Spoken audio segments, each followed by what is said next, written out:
예, 반갑습니다. 반가우시죠? 예, 매 한 달에 한 번씩 초하루가 있는데 굉장히 가깝기도 한 것 같기도 금방 온 것 같지만 또 길게 온 것 같습니다. 한 달 동안 무사하니까 이 자리에 앉아 있는 것도 큰 기쁨이고 가피입니다. 맞죠? 무탈하게 한 달을 산다는 것도 쉬운 것 같지만 쉽지 않습니다.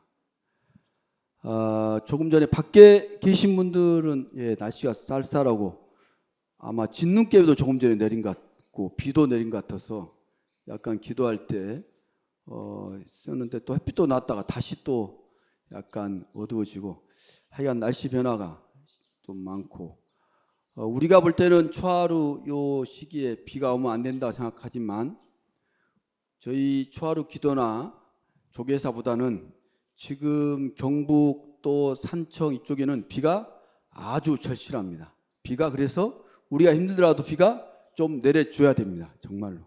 그래서 심지어는 영덕 바닷가 쪽에 바닷가에 있는 배까지 심지어 불에 타서 완전히 배가 완전히 타버리는 그런 우리가 볼 땐 말도 안 된다는 것인데 바닷가까지도 불길이 얼마나 세게 가니 그 놓여있는 배까지 태우는 이런 지경이 이르렀습니다. 많은 사람들이 하루아침에 집을 다 잃어버리고 또 경북 의성의 본사인 고운사가 다 또 소실되는 이런 사태가 벌어졌습니다. 어쨌든 지난 12월 달에는 또 여객기 사고가 이렇게 나고 또 이번에 산불로 또 이렇게 합니다. 어쨌든 이런 걸 보면은 우리가 좀 조심스럽고 열심히 착하게 좀 살아야 되겠다라는 생각들을 많이 하게 하는 그런 것 같습니다. 부처님의 가피로 또 신중류의 가피로 우리는 좀 더 기도 집중하면서 또한 많은 사람들의 평온과 평안, 무탈하기를 함께 발언하면서 오늘 신중 기도 이야기를 좀 해보도록 하겠습니다.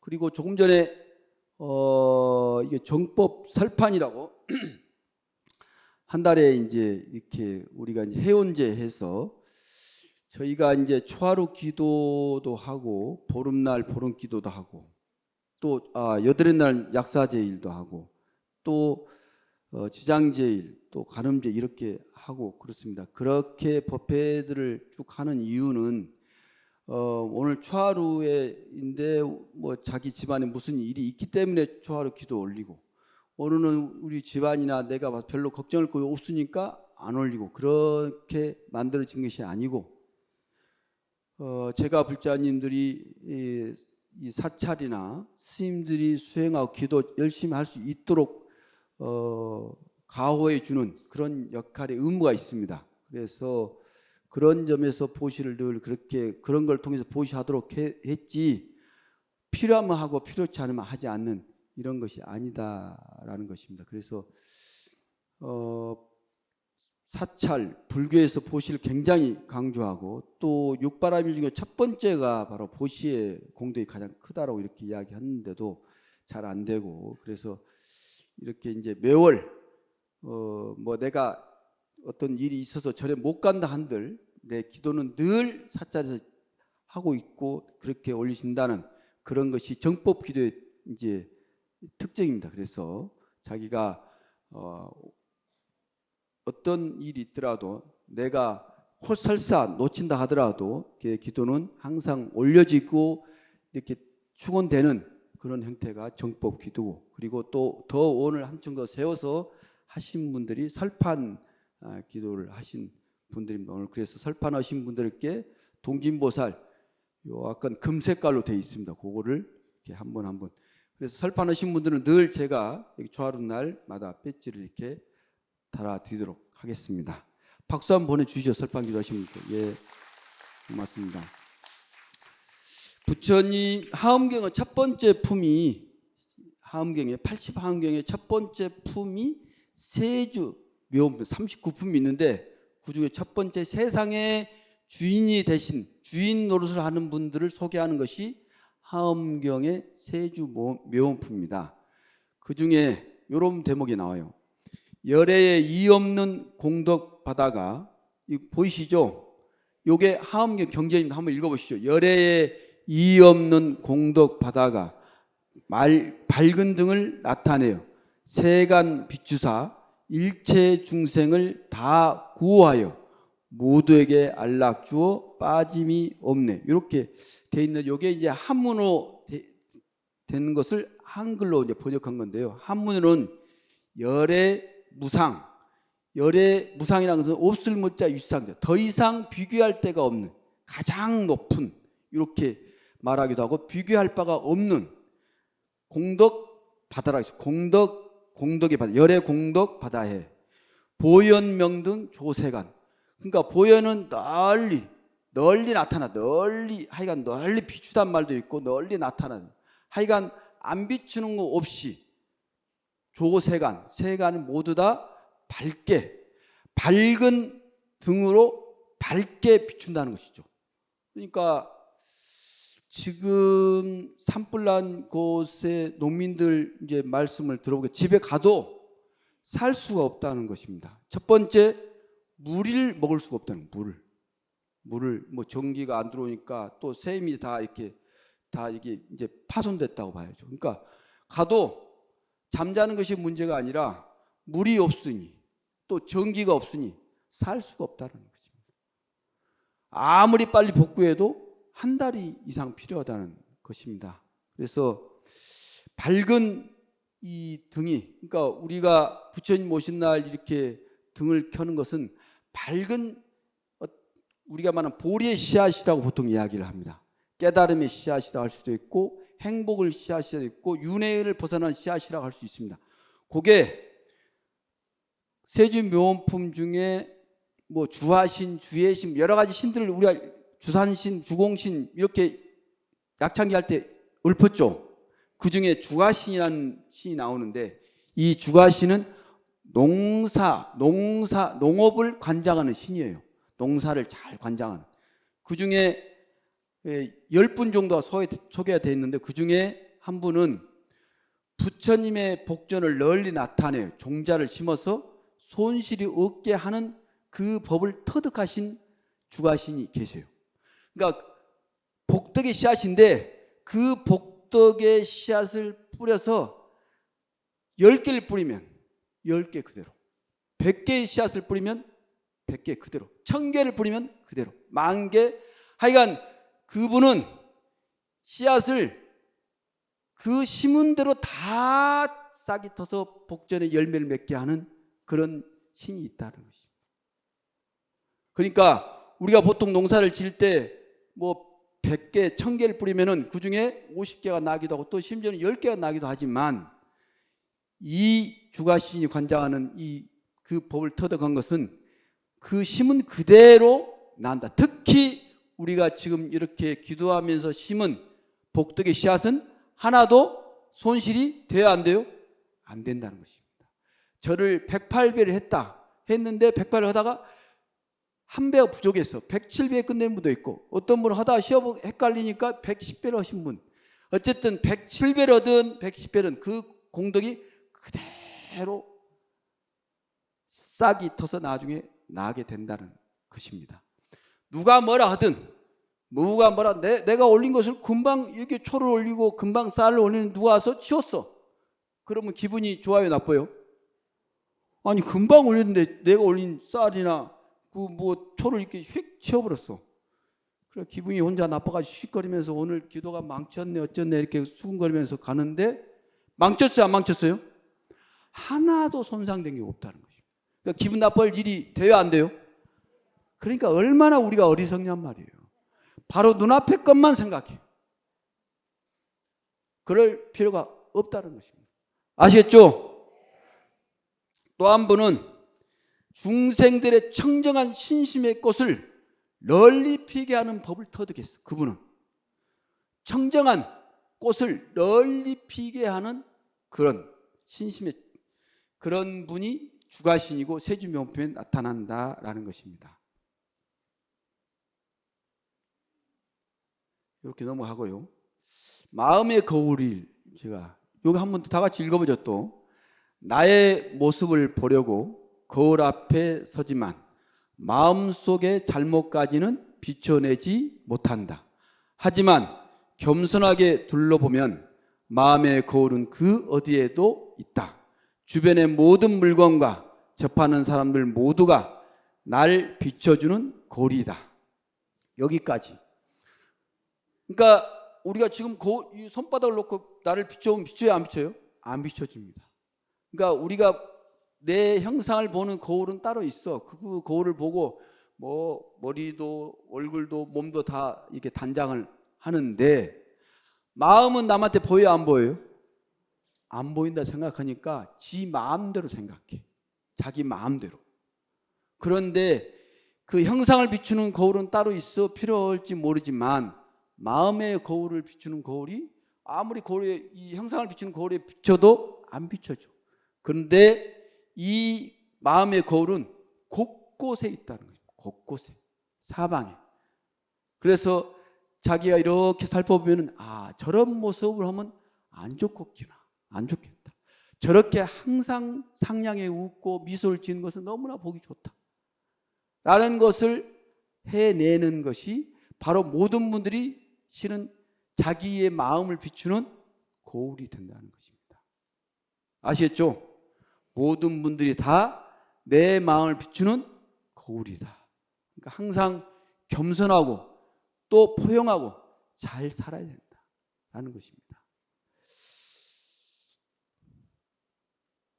돼야 애로움을 배우지 못한 이는 사랑을 지키지 못하고, 가난을 배우지 못한 이는 넉넉함을 지키지 못하며, 괴로움을 배우지 못한 이는 편안함을 지키지 못하며. 왜냐?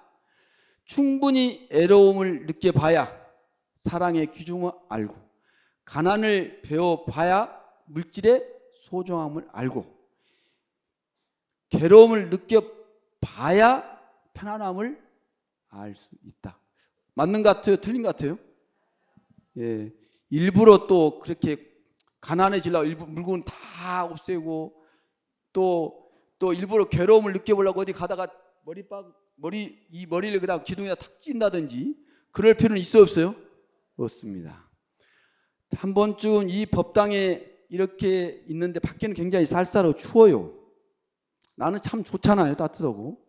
그런데 괴로움을 따로 이렇게 체험할 필요 없이 다음 달은 4월 초하루 때는 내가 밖에 가서 내가 추위를 좀 느끼면서 또는 이 자리의 편안함을 다른 사람께 자리 보시를 하겠다는, 그것도 큰 올력이고 보살행이고 그렇다는 것입니다. 한 번쯤은, 매번 뭐 양보란 것이 아니라 한 번쯤은 그렇게 자리의 공덕을 자기가 쌓는 그런 공덕도 필요해요, 안 필요해요?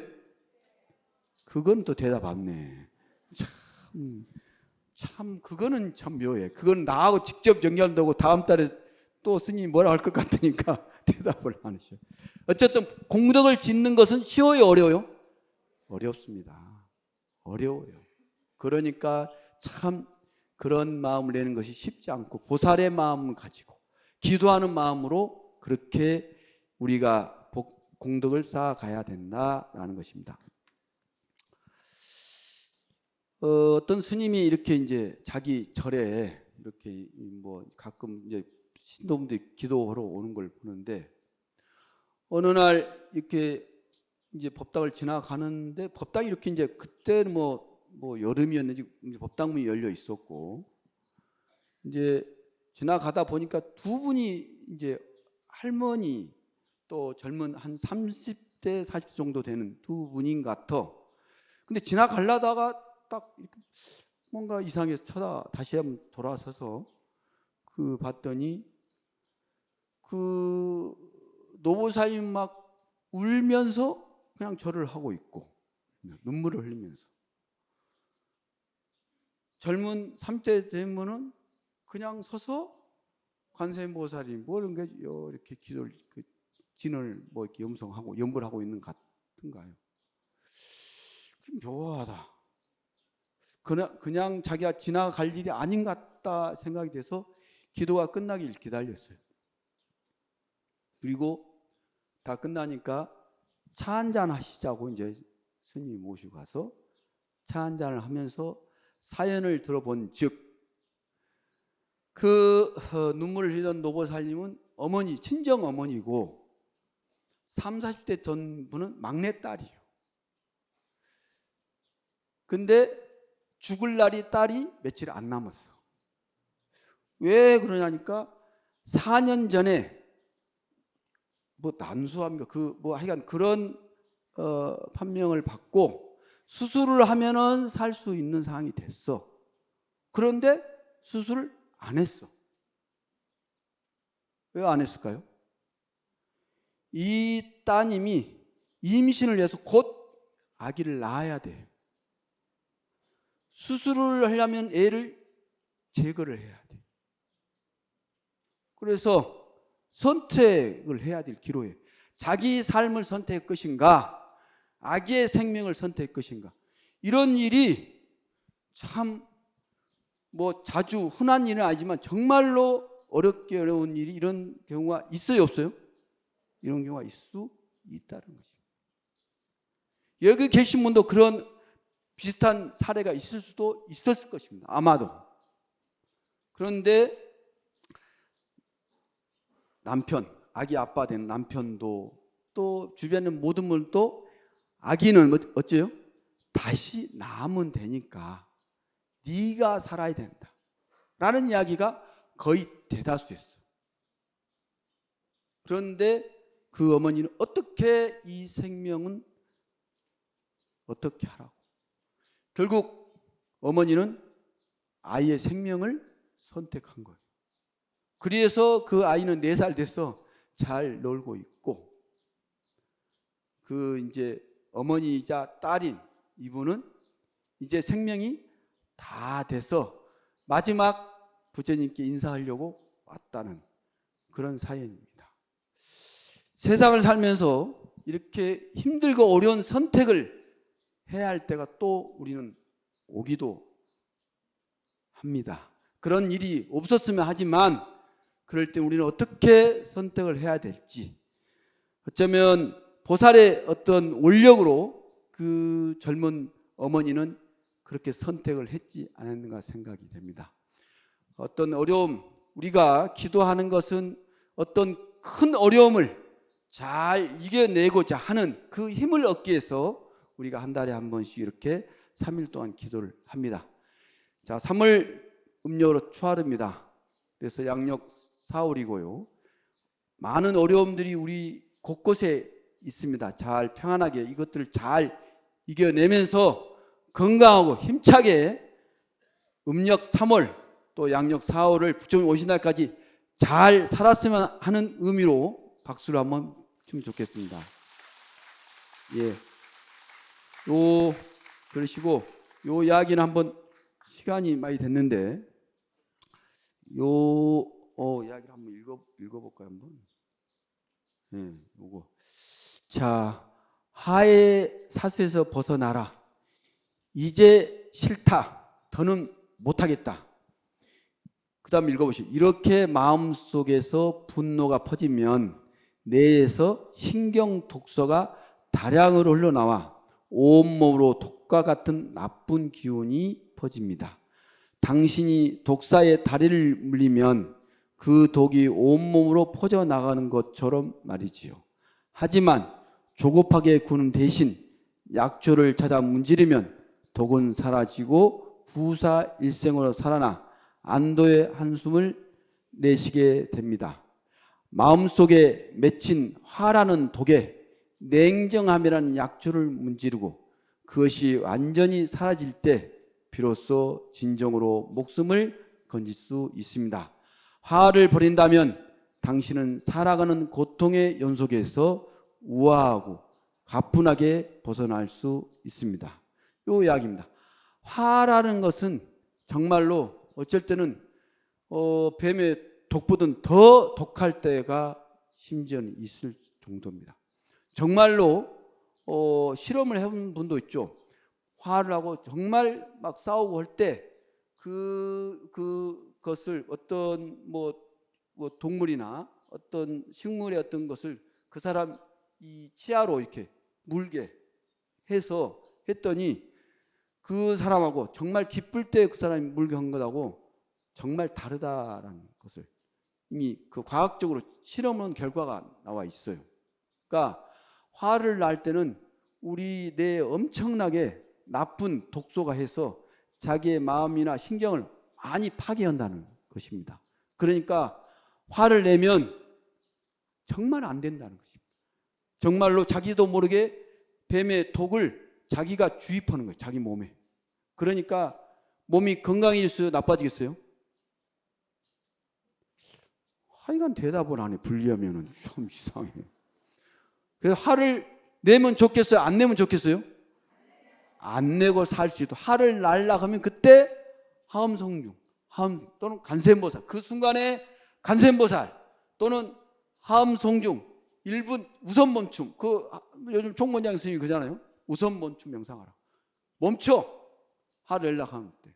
아니면 요 글이라도 한번 읽든지. 화가 내면 독사를 딱 떠올리라는 거예요. 독사. 아, 내가 독사가 되고 있구나. 이런 생각을 딱 떠올리라는 것이죠. 그러면은 화를 안 내게 된다는 것입니다. 또 한 가지, 또 비싼 말인데요. 이거 읽고 마치 지역법의 소개는 참 있는 것 같은데, 화내지 않는 무기로 사용해 자기 안에 숨어있는 화를 이기세요. 긍정적인 마음을 무기로 사용해서 자기 안에 숨어있는 부정적인 마음을 이겨내세요.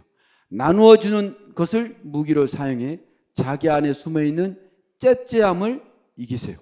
사실만을 말하는 것을 무기로 사용해 자기 안에 숨어있는 거짓말쟁이를 이기세요. 이게 부처님의 말씀입니다. 지금 앞에 읽었던 것도 부처님 경전에 나오는 이야기입니다.